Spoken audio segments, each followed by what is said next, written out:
So, how do you become articulate? Well, by paying attention to what you say.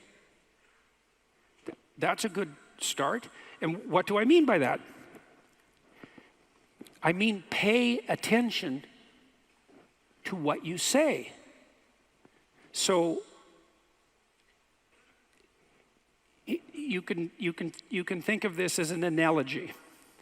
So imagine that you're trying to walk across a swamp, and the swamp is murky. But you know there's a path.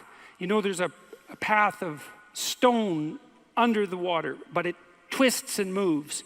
And if you stay on the path, you won't drown. The crocodiles in the swamp won't devour you. And as you walk forward, you can feel with your next step where the stone might be.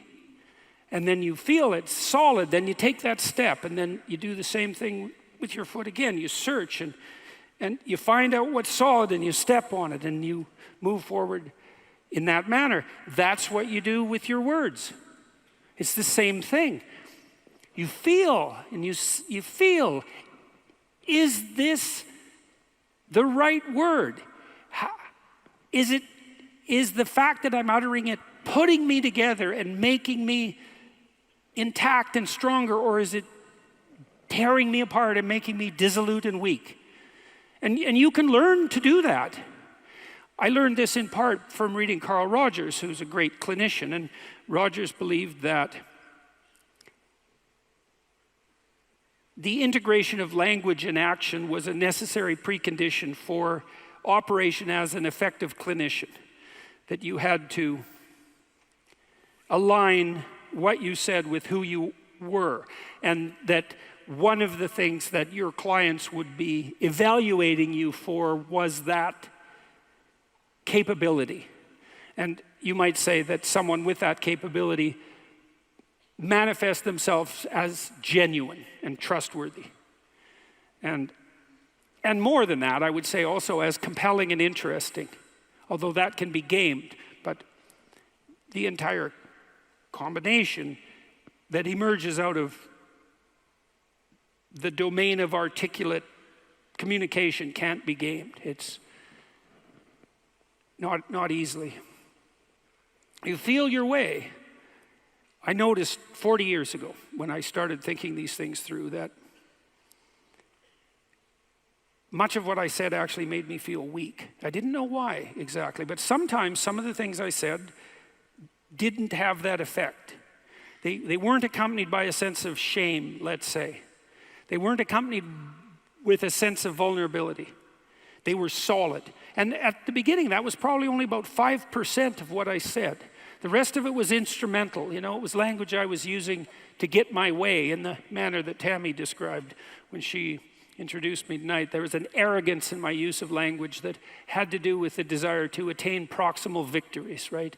To appear smart, let's say, to win an argument, something like that. A very different idea than merely feeling my way along to see what word was appropriate for what moment. But you can learn to do that.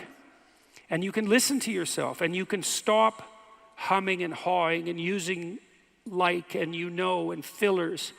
And you can take the time necessary to craft your words carefully.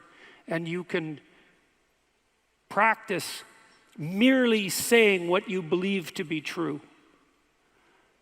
And you can read.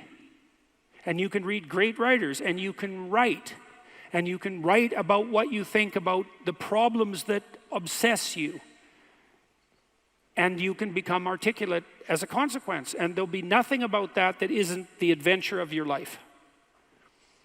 And so it's a moral endeavor in some real sense. Right? To become articulate is to become the master of your own tongue. And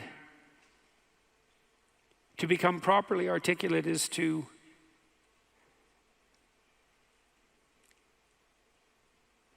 make the word divine and to treat it in that manner and to decide whether or not you believe that it is the case that the divine word creates the order that's habitable and good.